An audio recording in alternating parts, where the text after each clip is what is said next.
Hello everyone. MPPSC mains के लिए काफ़ी कम समय बचा हुआ है और ऐसे में बहुत सारे लोग जिनके 75 के अराउंड क्वेश्चन सही हैं, एसटीएससी में 65 से 70 के बीच में क्वेश्चन सही है, एक दुविधा में है कि क्या हमारा कट ऑफ निकलेगा या नहीं निकलेगा। यह सब सोचने से अच्छा है कि आप मेंस की तैयारी में लग जाइए। इसीलिए मेरे द्वारा एक सीरीज चालू की गई है जिसमें जितने भी हमारे 5 से 6 पेपर हैं, छठवां पेपर जो है निबंध का, उसके अगर मेरे पास अभी मटेरियल इस तरह का नहीं है जो मैं शेयर कर पाऊँ, लेकिन जो मेरी पर्सनल नोट्स वगैरह है निबंध को लेकर, जो मैंने कुछ निबंध लिखे मैं उसको ही फ्यूचर में शेयर करूँगा। तो पहला सेक्शन जो है इतिहास का, पहली यूनिट है भारत का राजनीतिक, आर्थिक, सामाजिक इतिहास जो है हड़प्पा से 10वीं शताब्दी तक। इसके 2 वीडियो मेरे द्वारा दिए गए हैं जिस पे मैंने आप लोगों को लगभग 30 प्रश्न सॉल्व कराए थे। वो पहले 3 मार्कर पूछे जाते थे, अब 2 नंबर पूछे जाएंगे, तो अपने हिसाब से आप 2 पॉइंट उसमें लिख सकते हैं। आज की इस वीडियो में हम इसी यूनिट के जो है ना लघुत्तरीय प्रश्नों को, जो है जिनकी शब्द सीमा 60 अंक की है, 3 प्रश्नों को करेंगे। आपको एक फॉर्मेट भी बताया जाएगा और फॉर्मेट के बाद में जो है ना एक मॉडल आंसर भी आपको दिया जाएगा। तो वीडियो को पूरा देखिएगा। चलिए प्रारंभ करते हैं। सबसे पहले देखते हैं वो 3 प्रश्न कौन से जो आज हम सॉल्व करने वाले हैं।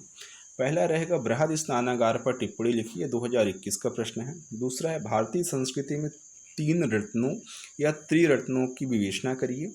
और तीसरा रहेगा सिंधु घाटी सभ्यता के धार्मिक जीवन का वर्णन करिए, 2020 का प्रश्न है। पहले प्रश्न में जो पूछा गया है कि बृहद स्नानागार पर टिप्पणी करना है आपको, तो सबसे पहले आप बृहद स्नानागार के बारे में थोड़ा बहुत चीज़ों को बताइए। जैसे कि सबसे पहला चीज़ तो आप यही लिख सकते हैं कि यह एक सिंधु घाटी स्थल है या हड़प्पा कालीन स्थल है, ठीक है। इसके बाद जो है अगर आपको ये याद हो कि बृहद स्नानागार जैसे मोहनजोदाड़ो में है, उसकी खोज किसके द्वारा की गई है मोहनजोदाड़ो की, तो काफ़ी आसान है। आपको पता होगा मोहनजोदाड़ो की खोज जो है दयाराम साहनी के द्वारा की गई है। तो आप ऐसे इसका इंट्रो दे सकते हैं कि बृहद स्नानागार हड़प्पा कालीन स्थल मोहनजोदाड़ो में है, जिसकी खोज जो है दयाराम साहनी के द्वारा की गई है। मोहनजोदाड़ो राखलदास बनर्जी के द्वारा की गई। हड़प्पा जो है उसकी खोज दयाराम साहनी के द्वारा की गई थी। ये इंट्रो लिखने के बाद जो है आप यहाँ पे स्थिति कह सकते हैं, साथ में संरचना कैसी थी, प्रवेश द्वार कैसे थे उत्तर से दक्षिण की ओर, फर्श जो है आपको पता होगा पक्की ईंटों का बना हुआ था, और कुआं, जल निकासी व्यवस्था। इस तरह से आप इसका आंसर लिख सकते हैं। मैं इसका अब एक मॉडल आंसर भी आपको प्रोवाइड कराऊंगा। दूसरा प्रश्न रहेगा भारतीय संस्कृति में त्रिरत्न क्या हैं, त्रिऋण कौन से हैं। तो तैतरीय संहिता में त्रिऋणों का उल्लेख हुआ है, देव ऋण, ऋषि ऋण और पितृण। इनके बारे में एक 2 पॉइंट लिखकर आप आंसर को कंप्लीट कर सकते हैं। साथ में आप ये अंतिम में कंक्लूजन दे सकते हैं कि जो व्यक्ति इन ऋणों को नहीं उतारता था उसे ना सिर्फ वर्तमान और भविष्य में बल्कि अगले जन्म में भी दुख और संताप उठाना पड़ता था, ठीक है। ऐसा आज भी माना जाता है। तीसरा रहेगा सिंधु घाटी सभ्यता का धार्मिक जीवन। अब यहाँ पे आप हड़प्पा कालीन स्थल लौकिक सभ्यता थी, इसमें यद्यपि धार्मिक तत्व उपस्थित था परंतु वर्चस्व नहीं था। ऐसा लिखने के बाद आप मंदिर के साक्ष्य वहाँ पे मिले हैं या नहीं मिले हुए, धार्मिक स्थल कौन से हैं, आराध्य देव कौन से हैं, प्रकृति पूजा, अग्नि पूजा और प्रेतवाद का उल्लेख करके अंतिम में जो पहला इंट्रो था उसी को आप लिख सकते हैं कि लौकिक सभ्यता थी परंतु इसमें धार्मिक जीवन के तत्व उपस्थित नहीं थे, थोड़ा बहुत उपस्थित थे परंतु वर्चस्व नहीं था। तो आइए देखते हैं मॉडल आंसर किस प्रकार हो सकता है। बृहद स्नानागार मोहनजोदाड़ो की सबसे महत्वपूर्ण इमारत थी जिसे मार्शल ने आश्चर्यजनक कहा था। डी कौसंबी के अनुसार इसकी तुलना संस्कृत ग्रंथों में वर्णित कमल ताल पुष्कर से की गई है, जहां राजाओं एवं पुरोहित का राजाभिषेक होता था। देखिए ये प्रश्न जो है मैंने एक जो याद रहता है मैंने वैसी चीज़ें बताई आपको, ये चीज़ें भी अच्छे से लिखी जा सकती हैं कि डी कौसंबी ने क्या कहा था। स्थिति जो है किले के अंदर था और सार्वजनिक था। संरचना आयताकार थी। प्रवेश द्वार, देखिए अब सभी को पता है कि ये आयताकार था, लेकिन जो ये पॉइंट है ना आपकी, ये आपको काफ़ी लोगों से आगे लेकर जाएंगे। तो इस तरह लिखने से जो है ना थोड़ा सा ज़्यादा इम्प्रेशन अच्छा पड़ता है, कॉपी अच्छी दिखती है। तो पॉइंट मेंशन करिए, छोटी छोटी हेडिंग बना सकते हैं, ठीक। और वो तभी हो पाएगा जब पहले से प्रैक्टिस करते रहिए, ठीक है। इसमें कोई ऐसा पॉइंट नहीं है जो आपको पता नहीं है, लेकिन प्रैक्टिस अगर रहेगी तो कॉपी अच्छी दिखेगी, ठीक है। साथ में प्रवेश द्वार जो है दक्षिण में 2, उत्तर में एक था। फर्श जो था पक्की ईंटों का बना हुआ था। फर्श की जो जुड़ाई उसमें बिटुमिनस एवं जिप्सम से की गई थी। जल निकासी व्यवस्था दक्षिण पश्चिम में थी। कुआं जो था स्नानागार के बगल में एक कमरा था जिसमें कुआं भी था, इसी कुएं से पानी भरा जाता था। ठीक। दूसरा प्रश्न है भारतीय संस्कृति में त्रिऋण। तैतरीय संहिता में त्रिऋणों का उल्लेख है। इंट्रो हो गया। देवऋण, ऋषिऋण और पितृऋण, ये 3 लिखिए और फिर इनको एक्सप्लेन कर दीजिए।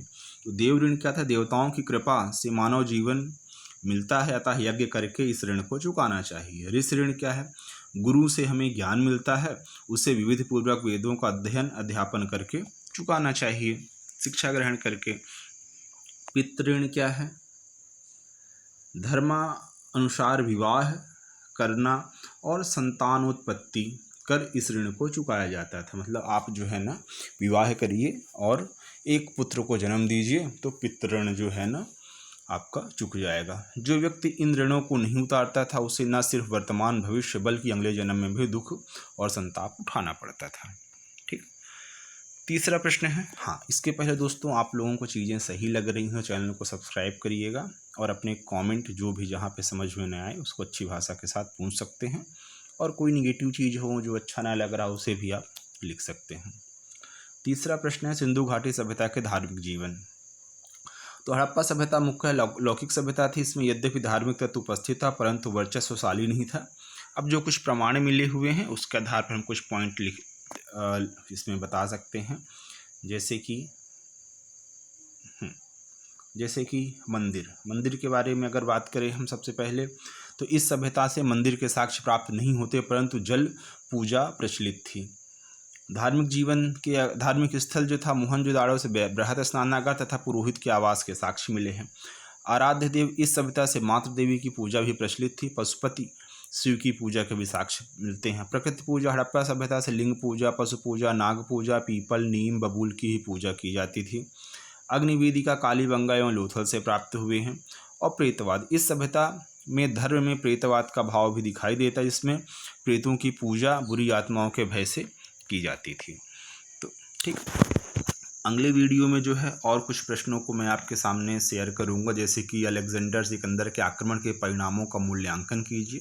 2019 का ये प्रश्न था, अधूरा आपके सामने है, लेकिन ध्यान रखिएगा कि ये जो प्रश्न है मौर्य काल का काफ़ी इंपॉर्टेंट है, कई बार आ चुका है। या तो अलेक्जेंडर के बारे में पूछ लेता है या तो फिर चंद्रगुप्त मौर्य का जो जीवन था उससे संबंधित प्रश्न पूछे जाते हैं।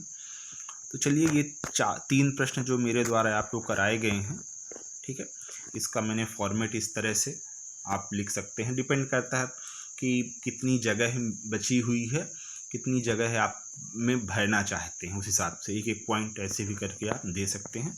मैं ये नोट्स ऐसे ही बना रहा हूँ पॉइंट मुझे याद करने की। जैसे आप लोगों को पता होगा हमें बहुत सारी चीज़ें याद हैं लेकिन पॉइंट हम भूल जाते हैं, तो पॉइंट बनाना सीखिए और उसको फिर आप बड़े आराम से एक्सप्लेन कर सकते हैं।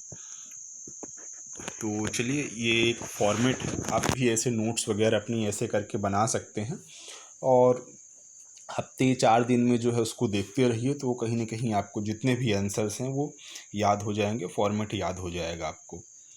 तो चलिए वीडियो ख़त्म करते हैं, कैसा लगा ज़रूर बताइएगा, चैनल को सब्सक्राइब करिए। Thank you, bye.